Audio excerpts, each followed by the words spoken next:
Vriende, ons is baie dankbaar om weer saam met u te kan wees en so ietsie uit God se woord te kan lees en so 'n bietjie onderrigting daaruit ontvang. Mag die Here vir ons ontvanklike harte gee en kom ons bid dat die Here ook nou vir ons met wysheid sal bekragtig sodat ons sy woord reg sal verstaan. Hemelvader, baie dankie vir elkeen wat luister.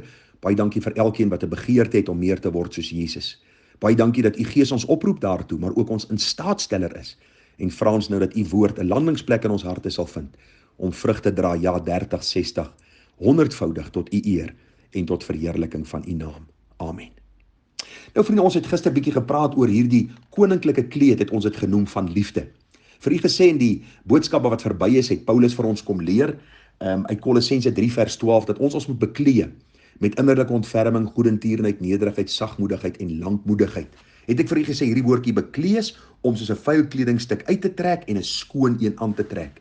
En toe het ek vir u gister gesê dat die kersie op die koek is die liefde. Want Paulus kom in vers 14 en hy sê, en beklee julle bo dit alles met die liefde wat die band van die volmaaktheid is.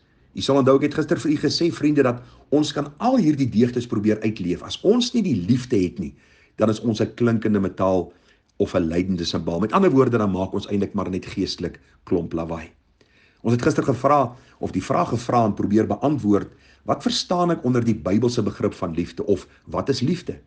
En ons het gekyk na die gedagte in 1 Johannes 4, dat God sê hy is liefde, en ons sien Johannes 3 vers 16, wat dit vir ons verduidelik, dat hy so lief gehad het, dat hy sy seun gegee het. Ek het vir u gesê, dat liefde is nie iets wat passief sit en ontvang nie, liefde is nie 'n gevoel, of 'n holkol op my maag nie, liefde is eenvoudig, dat God vir ons kom wys het, hoe hy sy seun gegee het, hoe sy seun gekom het as dienskneg, om in ons plekke te sterwe, en hier sien ons ietsie van die liefde, wat die Here dan ook in ons harte uitgestort het. Baie duidelik vir u gesê, dat die Bybel vir ons sê, almal sal weet dat ons kinders van God is, as daar liefde onder mekaar is. So kom ons definieer vandag hierdie woordjie, wat is liefde? Nou, vriende, hierdie woordjie liefde, wat die apostel Paulus hier gebruik, is die woordjie agape. U het al seker almal daarvan gehoor, en dit staan ook bekend as die goddelike liefde. Nou wat ek gaan doen is, ek gaan vir u eers sê wat hierdie liefde nie beteken nie. En dan gaan ons uitkom by wat dit beteken. Dit is baie keer beter om die negatief te sien, dan verstaan ek die positief baie beter as ons by die woordverklaring kom. Nou wat agape of goddelike liefde nie beteken nie. Vriende, hierdie liefde is nooit in die Nuwe Testament as die tipiese romantiese of seksuele liefde uitgebeeld nie. Dit is ook nooit die sentimentele gevoelsliefde waarvan ons hoor of lees nie. Dit is ook nie die broederlike liefde of die vriendskapstipe liefde wat ons in die Bybel van lees nie. As ons kyk wat die apostel Paulus in Kolossense 3 vers 14 sê, dan praat hy eenvoudig van goddelike liefde. As hy vir ons in die woord sê, beklee julle bo dit alles met die band van die liefde, dan wil die apostel Paulus vir ons kom sê wat goddelike liefde is. So, as die woordjie agape dan nie 'n romantiese of seksuele liefde is nie, as dit nie 'n sentimentele of gevoelsliefde is nie, as dit nie 'n broederlike en vriendskapstipe van liefde is nie, wat is dit dan? En kom ek gaan vir u probeer verduidelik. Die agape liefde, soos hier in die woord na vore kom, is altyd 'n liefde wat onselfsugtig en onbaatsigtig van myself en my hulpmiddele gee. Dit is nie 'n gevoel nie, maar 'n definitiewe daad van die wil. Hierdie agape liefde is die gewillige, vreugdevolle begeerte om die welstand van ander bo myne te stel. En nou, voor u swaaiband kry, vriende, en voor u hart begin vinnig klop, want hierdie dinge wat ek nou vir u sê, steen ons grein, dis steen ons natuur, dis steen ons wese. Ons wil nie iets doen om ander se welstand bo myne te stel nie, want die wêreld leer vir ons juis die belangrikste, juis eerste. Maar ek probeer vir u verduidelik, as ons nie goddelike liefde het nie, beteken ons geestelike lewe niks nie, beteken al die ander geestelike deugdes wat ons alreeds hanteer het niks nie. So agape is die gewillige, vreugdevolle begeerte om die welstand van ander bo myne te stel. Hierdie liefde los niks vir hoogmoed, arrogansie en selfeer nie. Hierdie liefde, vriende, is 'n keuse wat ons moet uitoefen as een wat God se opdragte aan ons selfs teenoor ons vyande ten uitvoer wil bring. Is dit nie vir u aangrypend nie? Dis nie 'n keuse wat ons moet maak nie. As ons kinders van God is en ons het God se liefde ontvang in Christus, dan is die logiese uitvloeisel om hierdie liefde aan ander en ook aan my vyande te bewys. En dis absoluut gans onmoontlik sonder die instaatstellende krag van God die Heilige Gees. Soos Paulus sê, ons moet hierdie liefde beklee, dan praat hy van die goddelike liefde. Hierdie liefde wat onselfsugtig en onbaatsigtig van jouself en jou hulpmiddele gee.